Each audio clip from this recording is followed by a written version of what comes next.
ماحول کا بدلنا ہے، منکر کو ختم کرنا.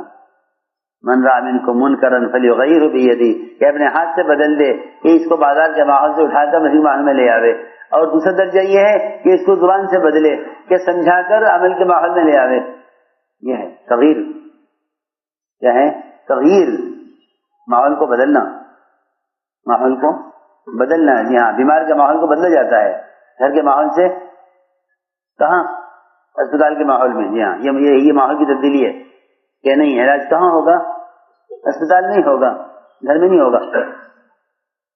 کہ علاج تو اسپتال میں ہوگا، گھر میں نہیں ہوگا. چھوٹا سا آپریشن کرنا ہے پیر کے پھوڑے کا، یہ چلو اوٹی میں، کہاں؟ اسپتال میں چلو، وہاں ایک کمرہ ہے خاص، آپریشن تھیٹر وہاں ہوگا. کہ یہاں کر دو، کہ نہیں یہاں نہیں کر سکتے. کیوں؟ کہ اتنے جراثیم، اتنا غبار، یہ زخم یہاں درست ٹھیک نہیں ہوگا. سنو کہ ایک جسم کے پھوڑے کا آپریشن نہیں ہو سکتا تو روحانی آپریشن کیسے ہو سکتا ہے؟ وہ تو مسجد ماحول بتائے گا کہ تو کن گناہوں میں ہے، کن ظلمتوں میں ہے. صحابہ خود فرماتے ہیں کہ ہم نے کفر کی ظلمت کو پہچانا ہے ایمان کے ماحول میں آ کر. اس سے معلوم ہوا کہ ہاں یہ کفر کی ظلمتیں ہی ہیں. میں ساری بات یہ سمجھانے کے لیے کہہ رہا ہوں. یہ دعوت ایک مخصوص طریقہ محنت ہے. تبلیغ یہ نہیں ہے کہ آپ کو جو جہاں ملا وہاں کان میں بات ڈال کے چلے گئے، میری ذمہ داری پوری ہو گئی. کہ نہیں، یہ تربیت اور ہدایت سب کی ایک محنت ہے، اور اس کے اصول اور اس کے طریقے اس کی جگہ متعین ہے. اس لیے فرماتے ہیں کہ حضور اکرم صلی اللہ علیہ وسلم نے اپنی امت کو مسجد سے جوڑا تھا، دنیاوی مسائل کے لیے بھی اور آخرت کے لیے بھی، دونوں.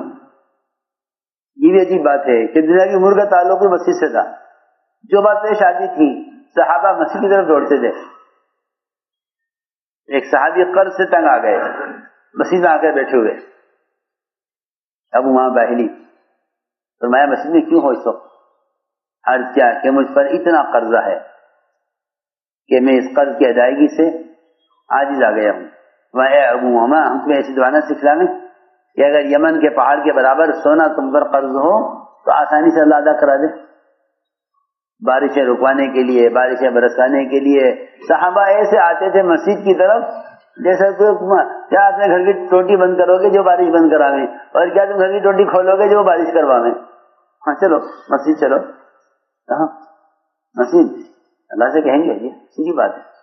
اور اب آپ دیکھو گے یہ دعاؤں کا اور مسائل کے حل کا مسجد سے کوئی تعلق نہیں رہا. اب مسلمان چاہتا ہے کہ میں بھوک ہڑتال کر کے غیروں سے مطالبہ کروں، اپنی جو ہے غیروں سے مطالبہ کروں اپنی ضروریات کا. سمجھتے تھے اگر ایمان ہوتا تو روزہ رکھ کر مسجد میں پڑ جاتا ہے، اے اللہ میرا یہ کام کر دے.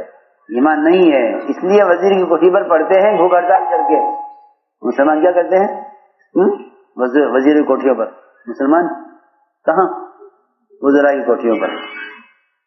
سمجھتے تھے کہ وہ تو اندر کھانے کھا رہے ہیں مزے مزے کے، اور یہ مسلمان بھوک ہڑتال کر کے باہر دھوپ میں بیٹھے ہوئے ہیں کہ ہم کھائیں گے نہیں، پیئیں گے نہیں.